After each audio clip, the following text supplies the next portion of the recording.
So we start season 2 with a new character. It's like a two-parter at the beginning. So his name's Discord, right? So the main 6, they come from Ponyville, and Celestia calls them to Canterlot. And in Canterlot, they all come together with Celestia, and they go over to this garden, and this Luna too. And in the garden, they have this ginormous statue. And it's like this guy, he's like super tall. He's got his big head, big arms. Kind of looks a little bit like that. And basically, Celestia, Luna, they spend like 5-10 minutes and just talking about like how like evil this guy was, and like all the crap he did, and how he was just like crazy, like just ridiculous guy. And he used like chaos magic to destroy the whole world, and he was like trying to take over the world, which is a little bit crazy. Not the best introduction to get. And so now, as you can see, he's like a stone statue, and so he's like completely frozen in time, and he's trapped. He's not a threat because he's a statue. And what they say is that Celestia, she wants the main 6 to turn him back into a person, and she wants the main 6 to befriend him and take him into their social group and start to teach him friendship, teach him how to really bond together so that they can become friends and he can live peacefully in their world. So these guys are like, whoa, because they're not happy about this idea. But Celestia doesn't really care. So she uses her magic spell, and she turns this guy into a real person. And he's pretty tall. But his name's Discord. We're gonna see him a lot. He's cool. He's like voiced by one of the Star Trek guys. He's like a cool guy.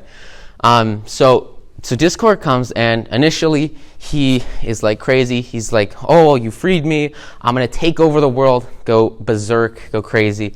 But then Celestia's like, "No, and she gives Twilight, this spell, and she says, "Look, if he tries to take over the world with his crazy magic, just use this spell and turn him back into stone," which would force him to stop doing whatever, right? So they have power over him. She has power over him, but her goal is for him to like be a friend and to use, because remember we talked about the magic of friendship. It's the idea that they have this social group, and she wants Discord to enter that social group and start to grow and develop as a person instead of having to be a stone statue for the rest of eternity. So that's really the goal going into the Return of Harmony with Discord, is trying to separate what was the past. Because in the past, he's trying to reign terror over everybody and is really bad stuff, taking over like all Ponyville, the whole town. You want to separate that, completely get rid of it, and live instead in harmony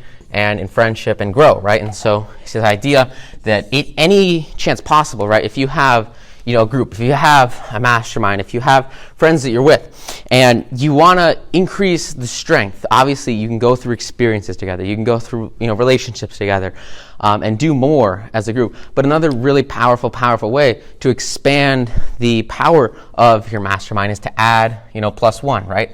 Add someone into the mastermind and grow it. If you grow if you grow a company, right?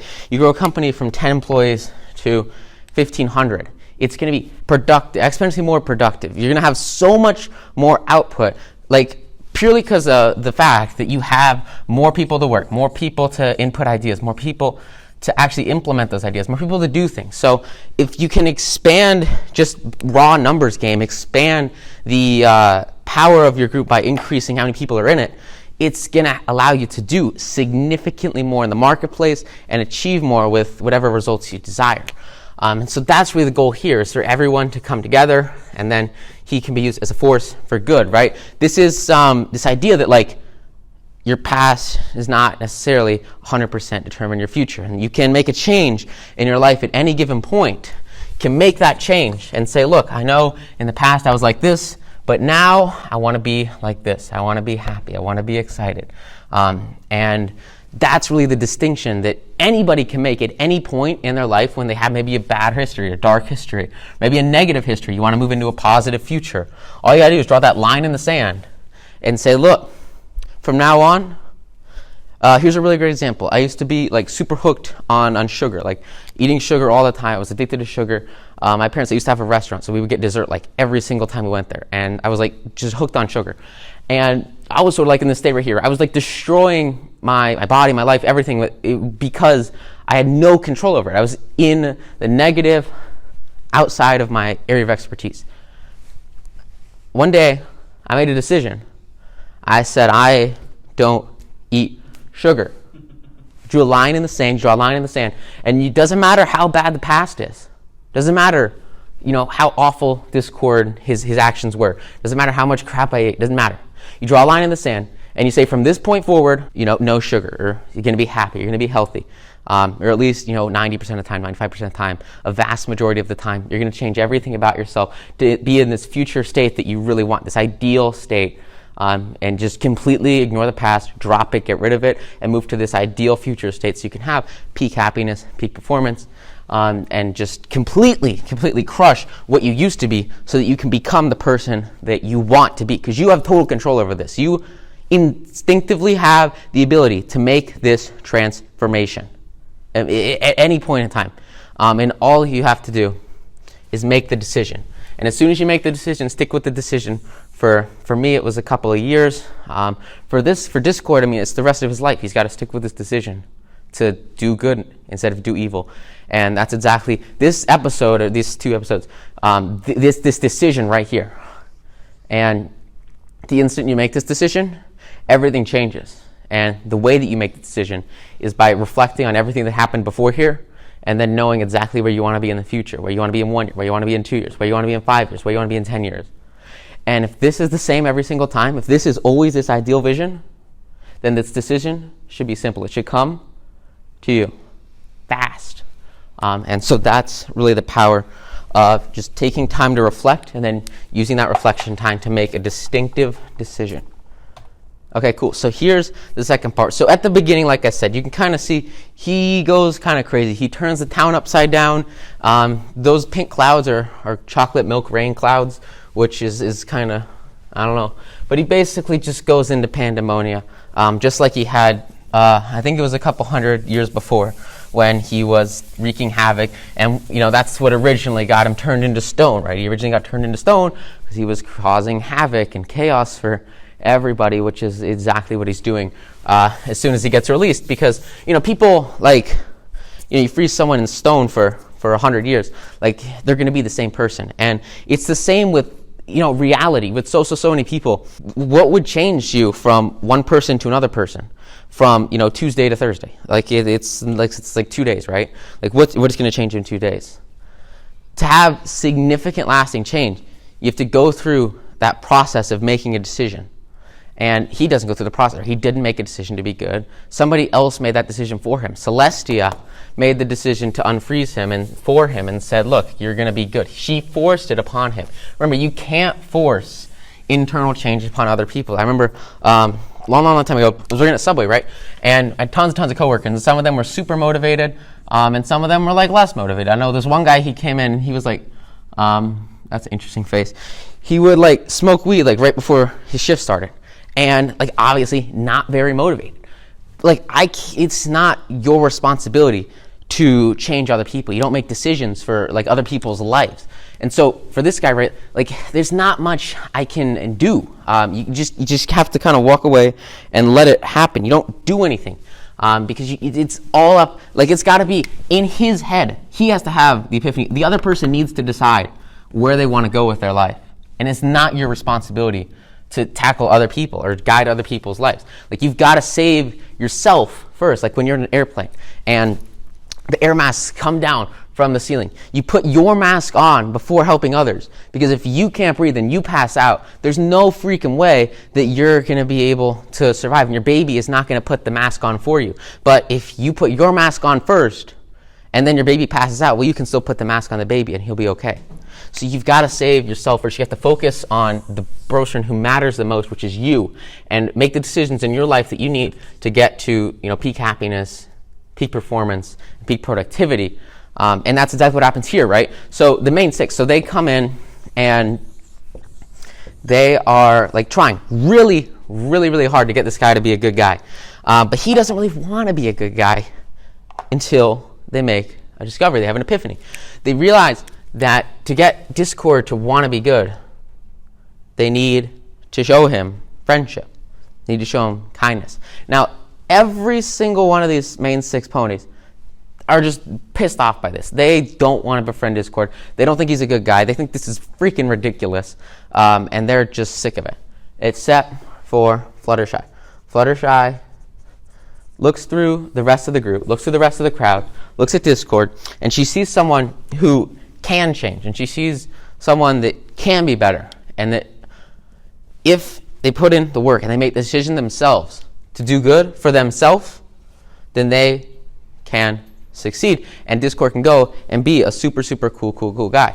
Now, what Fluttershy does is really, really cool. So they have like this, they're Sweet Apple Acres where there's the big farm, and at the big farm, Discord is like standing on the lake, and what he does is he turns the lake into ice, and he starts to wreck through all the trees, and he's just making a huge mess, causing a ton of problems, a ton of chaos for everybody involved. It's just destroying everything, which is terrible.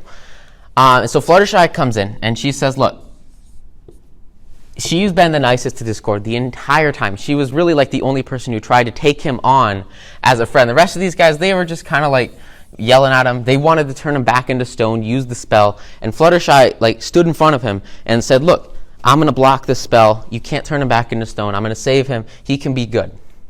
And so she talks to Discord, and she says, Discord asks her to promise not to use her element of harmony. So the way that they turned him back into stone was they used the elements of harmony. Remember those like necklace things? So she promises that she won't use her element of harmony on Discord, which means they can't turn him back into stone. And then as soon as she does that, he is like freaking out. He's like, I'm free. And he's super, super excited. And Fluttershy stands her ground. He's like, I'm his friend. I won't hurt him. And so he goes out, and he starts to freeze the lake, cause a ton of trouble everywhere, like break down the forest, break down the trees. Ton of chaos. I mean, it's terrible. Just destroys out everything. It's just gone. It's crushed away.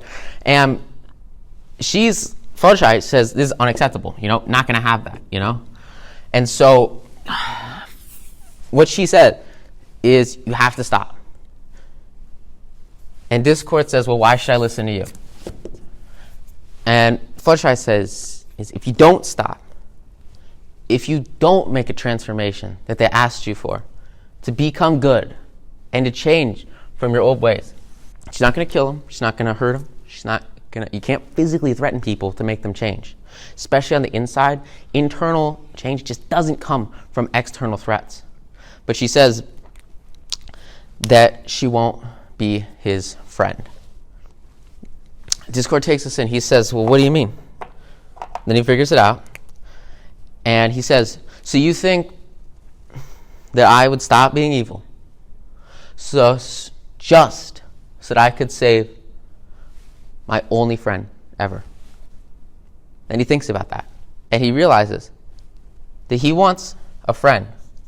He desires a friend. He yearns for a friend more than anything else in his life. It would give him so much fulfillment to have this bond, this connection with someone else, that he'll give up a vast majority of his evil ways just to have that relationship. Snaps his fingers, says, well played, sits down and says, you win. I'll change.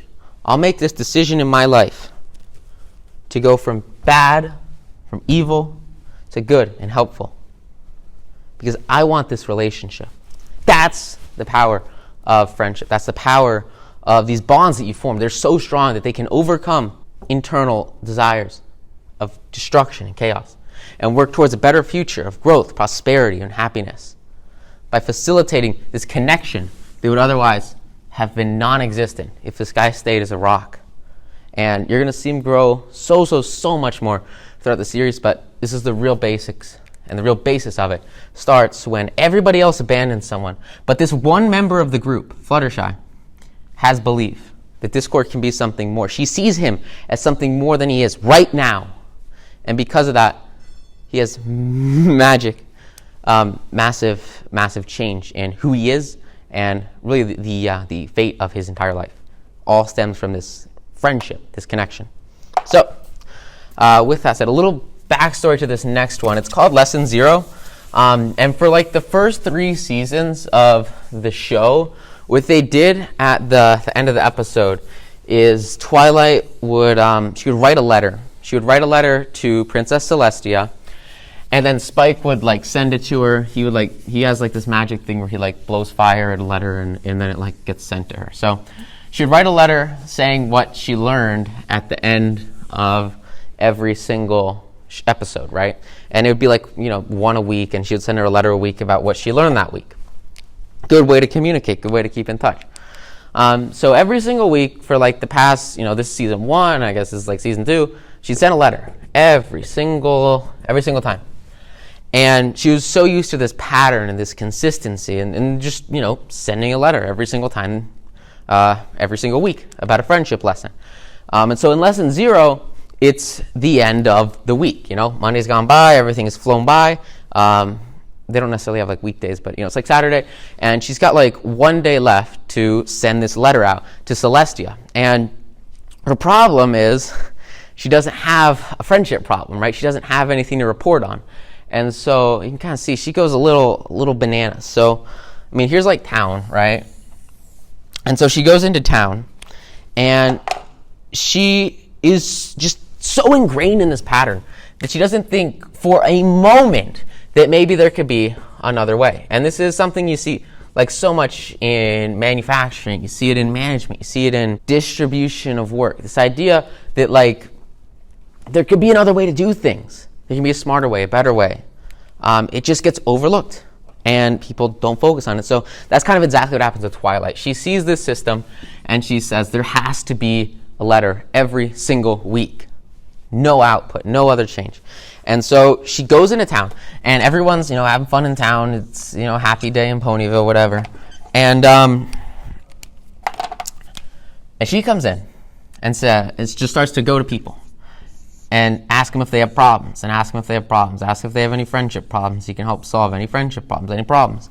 And, people say, no, I don't have any problems. It's the best day ever. We're having a great time. Well, that's not very helpful for her. She is like super focused on finding a problem so that she can solve it, so that she can continue this pattern and show the princess, hey, look, this is what went wrong. Here's how we solved it. Blah blah blah. And so she really, really, really wants to find this problem. Now, let me tell you guys a secret. You attract what you focus on. So for Twilight, she's focusing on a problem. She's focusing on trouble. And so what do you think she's going to attract? Well, she's going to attract a problem. She's going to attract trouble. Right? And so she goes through the town and starts to make little issues. Knock over a barrel, knock over a saddle, knock over a box, whatever. Just to try to create a problem because she's so focused on trouble. What's that mean for her? Well, it means that she's just trying to break down the bonds that a lot of these people have, right? She's trying to cut them down so that they have some sort of problem, trying to deteriorate their relationship so she can swoop in and be the savior and solve their problem, which is just insane.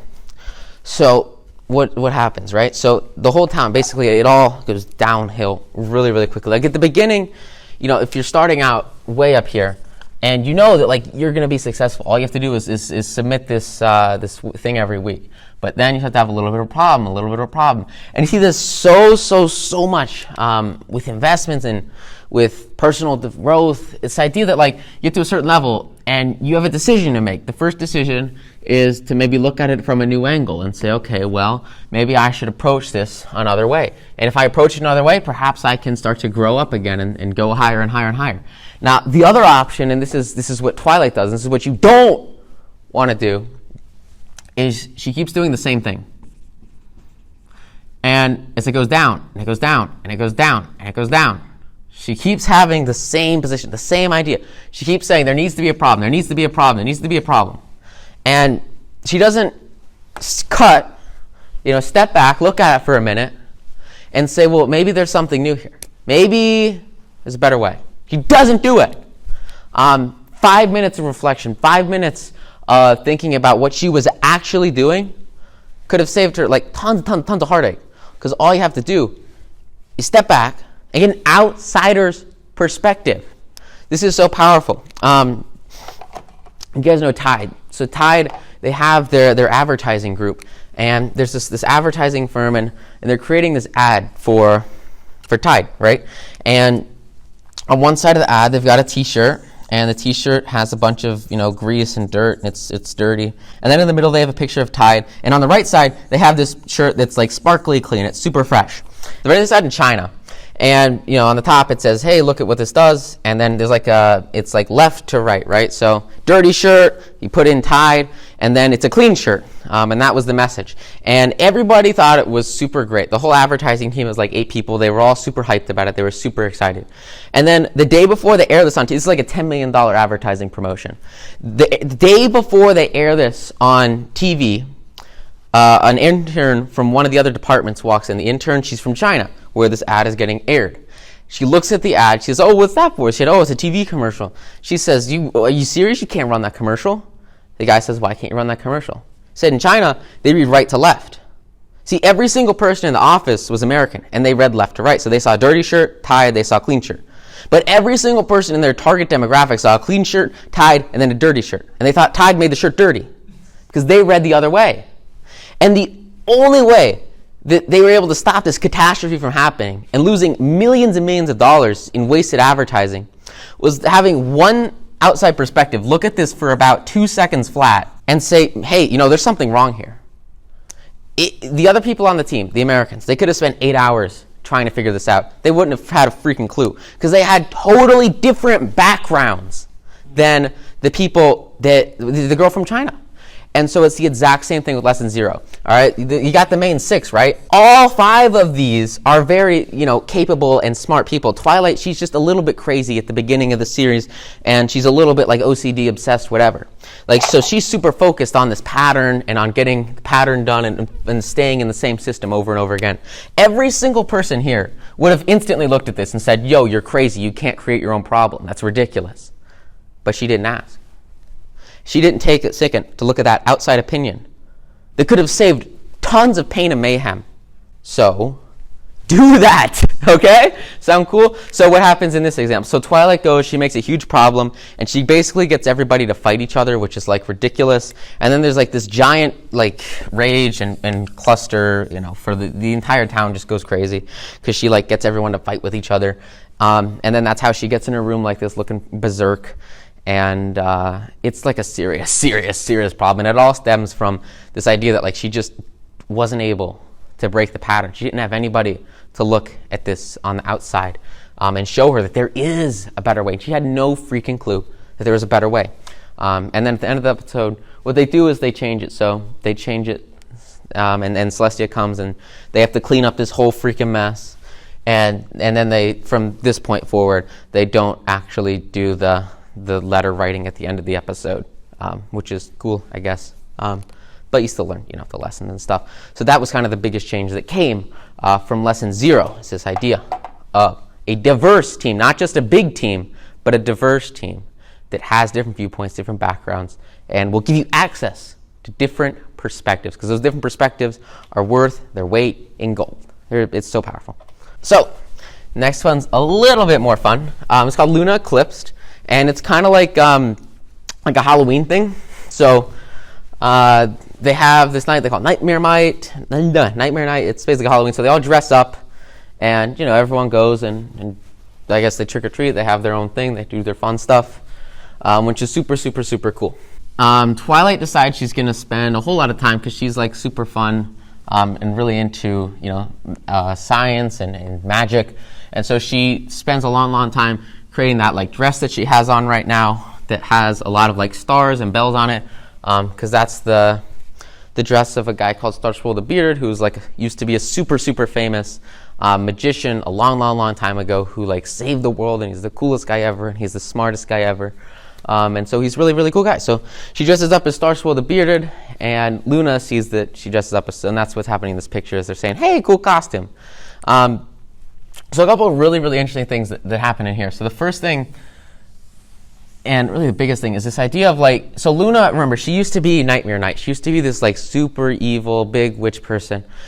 And so people are still kind of, afraid of her a little bit. And so in public, you've got all these young kids, adults, whatever. They're having a big fair, big party. And then you got Twilight and her friends. And Luna comes in, and a lot of people are sort of frightened by Luna because she's pretty big and scary. And also the entire point of this like holiday and this night is that Nightmare Moon, who was what Luna used to be, the evil monster, is going to come and scare everybody and take all their stuff and make it nighttime forever. So Twilight, she comes and talks to Luna, and she realizes that Luna just kind of wants to fit in, just like everybody else, like everyone wants. And the best way for her to do that is just connect with people. But when she tries to connect with people, like the problem is, and maybe you guys see this, is like you walk into a situation and people just run away from you. It's a tough spot to be in. So people, they just flock away from Luna. She is very bad at connecting with people and just essentially has no way to actually grow and succeed and influence people around her because nobody wants to listen to her. No one wants to talk to her. No one really, likes to be with her, which is a problem. And the reason why is because she has this extremely, extremely, extremely loud voice where she just like screams at people like all the time. She's just always yelling, always going like 100%, like yelling at everyone around her. It's crazy. It's terrible. And so the reason that she has this voice is because a long, long, long time ago, like the royal candelabra, it's what she calls it, the royal voice, it used to be super important for her, and she used to focus on that as like the basis of herself. She was ruling the world, and she was with the friends around her, and she had to have this really loud voice to get people to hear and connect with her, which is like, it's just how it used to be. But now it's, 1,000 years later, and times have changed, right? It's not the same as it used to be. Excuse me. And so because of that, she's got to make a change in her personality so that other people can connect with her. And this is something that's really interesting, because a lot of people, they say personality, you can't affect your personality, you can't change your personality. This is bogus, all right? You put concentrated effort, time, and work in anything, and you can achieve whatever you want, right? If you can conceive it, if you can conceive it, you can achieve it. And so that's exactly the mentality that Twilight goes through in this episode. So she talks to Luna, and she says, look, we got to tone down the voice so that you can speak softly to people. Because she's like screaming at everyone, which is insane. And that's pretty much exactly what happens. So they coach her through it, she coaches her through it, and she says, you need to talk a little bit quieter. She gets an outside opinion. Luna gets someone else to tell her what they think is wrong, which is the strategy, right? You want to get outside influences, outside opinions, get other people to reflect on your own problems so that you can work through them together as a team, as a pair, as friends. And she improves her personality, right? She gets to a whole new point in her life where now she doesn't have to scream at everybody. Now she's able to just gently talk, gently connect, gently speak. And she doesn't have to scream at everyone all the time, which is the best feeling ever for her. Because now, like, she can come into the fair, everyone can be happy, and she can talk to everyone, which is awesome. And she no longer has to just, like, run away from everyone around her, which is kind of ridiculous. And the way she does that is not through, more work, and it's not through more stress. It's by taking someone else, it's and having them come in. It's by having, this is a really powerful concept, a coach, right? So, like, a coach will change everything for any aspect of your life, your personality, your business, your family, your wealth, whatever, your relationships, your health, anything that you want to, like, seriously change fast and effectively can be done like 10 times better with a coach that can walk you through it, or a mentor that's been there and done that.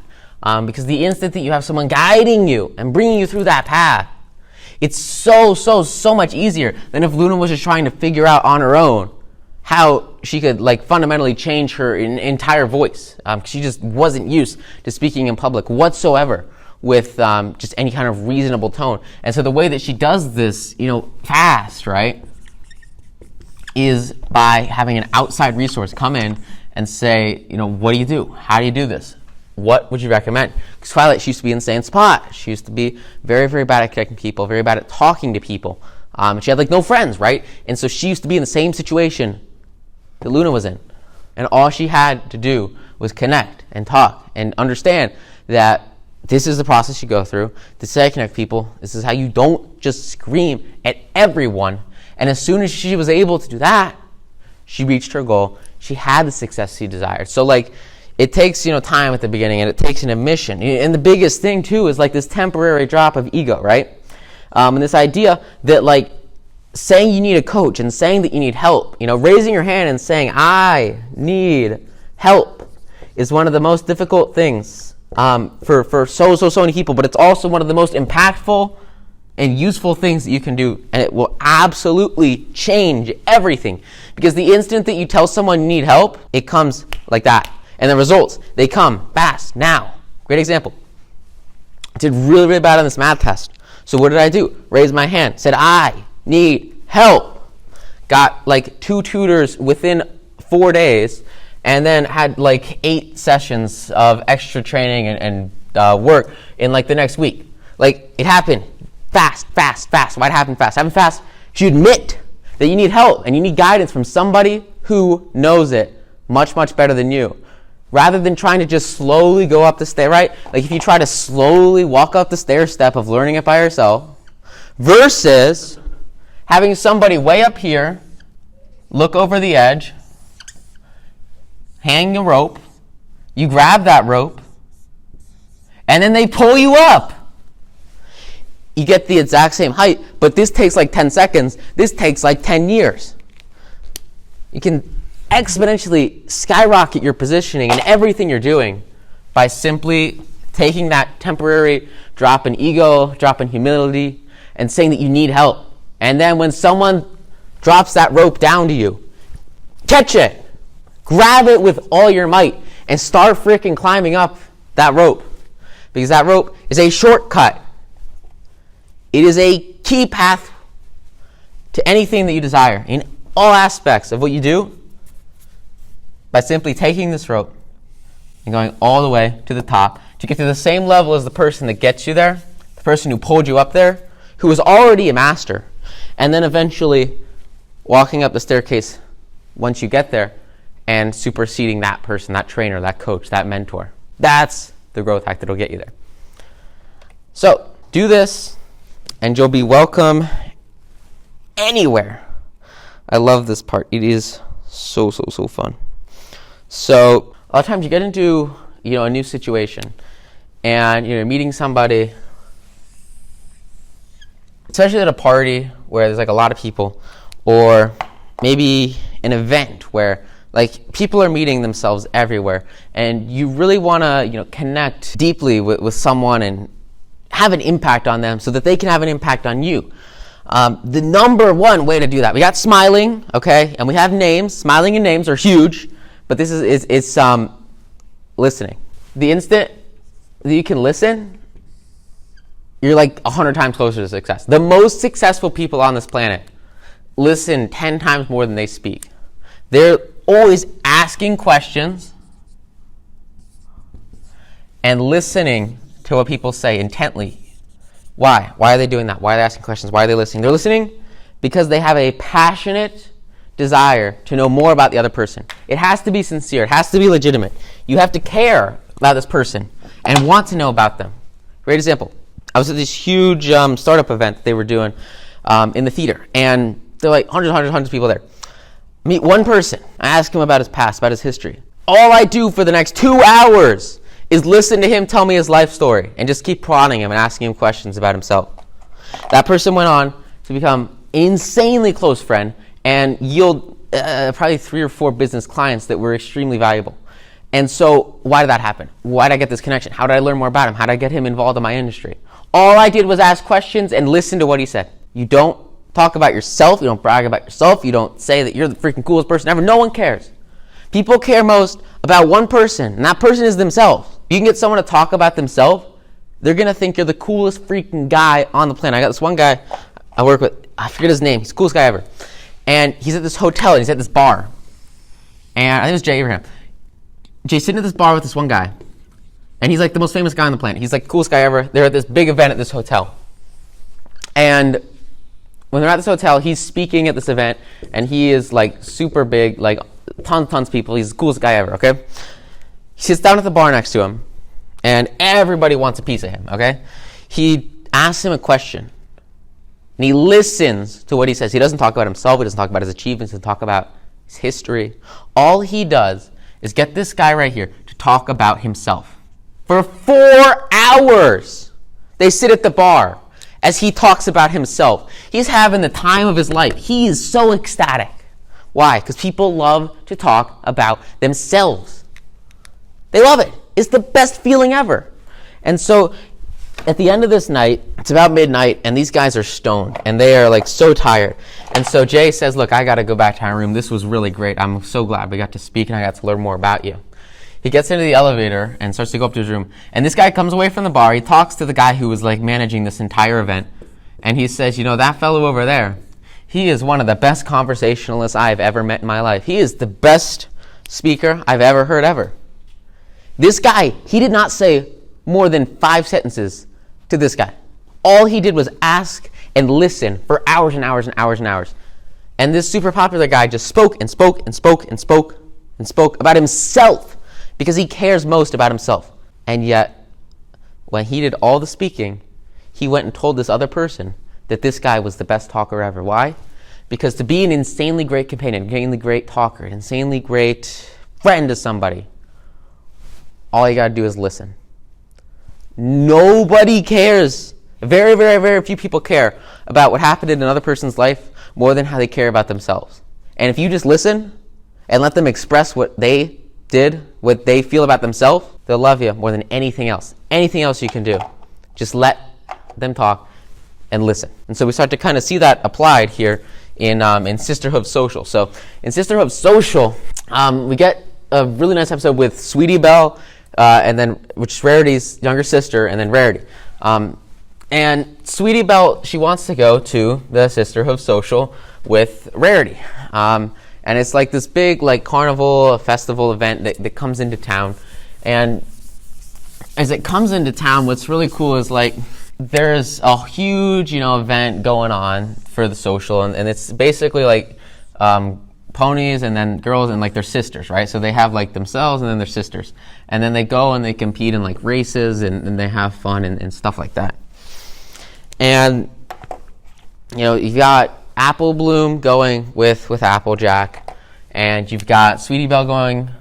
Well, she wants to go with Rarity, and then you've got Scootaloo. She goes with Rainbow Dash. Rainbow Dash kind of hangs out with Scootaloo a lot. So Rarity is like super busy. She's in her shop and she's making like tons and tons and tons of like dresses, right? So these are some really, really nice dresses. And she's standing here, she's like sewing, and she's got a whole lot of work to do because, she's getting it going. She's making bank, I guess. I don't know. And so Sweetie Belle comes in, and Sweetie Belle is like, Rarity, we should go to this big event for sisters, and we should participate together, right?